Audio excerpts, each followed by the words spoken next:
Hey guys, so in this video I'm going to show you guys how to set up Splunk on your personal computer. And as a bonus, I'll show you guys how to ingest sample data so you can do your practice. Okay, so the first thing you gotta do is go on the main Splunk page. So we're gonna be using Splunk Enterprise because that's just the easiest way to install this. I'm currently using Windows, so I'll be installing the Windows version of this. Okay, once it's finished downloading, let's open it up. I'm going to select the checkbox to accept the license agreement and then hit next. Username, I'm just gonna put in tech with Jono.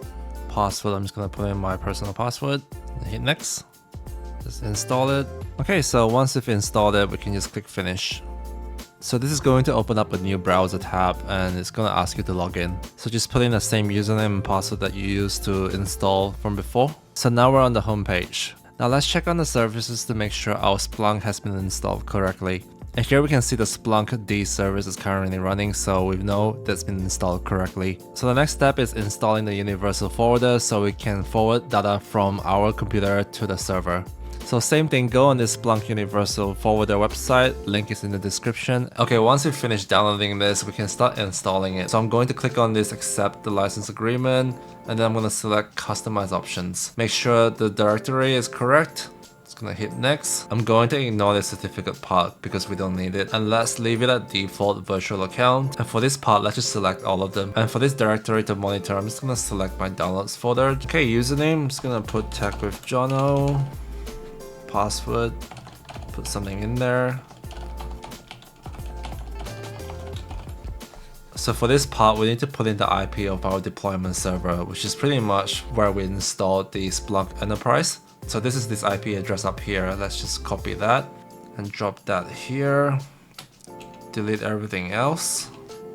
The default here is 8089 for the port, so let's put that in. And for the receiving indexer, it's going to be the same IP address, so let's put that in here. And the default port is 9997. And before we hit next, we need to make sure that we have this enabled on Splunk. So let's go over here and click on forwarding and receiving. And we need to configure the receiving part. So click add new and just enter in the default port 9997, hit save. And now we can see this is here and it's enabled. We can go back to the installer and just hit next and just install. Alright, so it seems like it's finished installing. Let's just click finish. Now we can go back to Splunk Enterprise and click on search and reporting. And then let's click on data summary. So if we set this up correctly, we're gonna see our host name showing up here. So let's just wait a bit. Alright, so now we can see our host name showing up here. Let's confirm it in our command prompt. Go host name. Yep, you can see VM win11. We can search host equals VM_win11 because that's the computer name I have set up here. Make sure to set the setting to verbose mode so you get all the event and field data. Alright, so you can see we have a bunch of stuff here.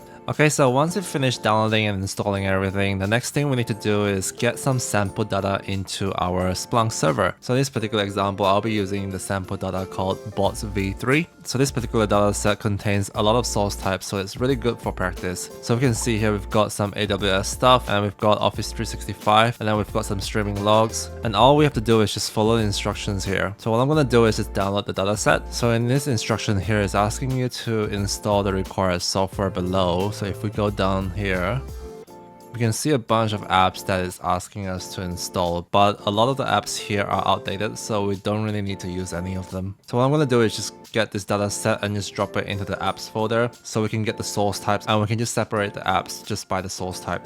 Okay, so once you finish downloading the bots v3 dataset, you just have to unzip it onto this folder here. So the path is C drive, program files, Splunk, etc, and apps, and just drop it down here. So if you go into this folder here, you can see all the files here. And the last step is just to restart your Splunk server. So all you have to do is just go settings, click on server controls, and you'll be on this page here. So now you just click restart.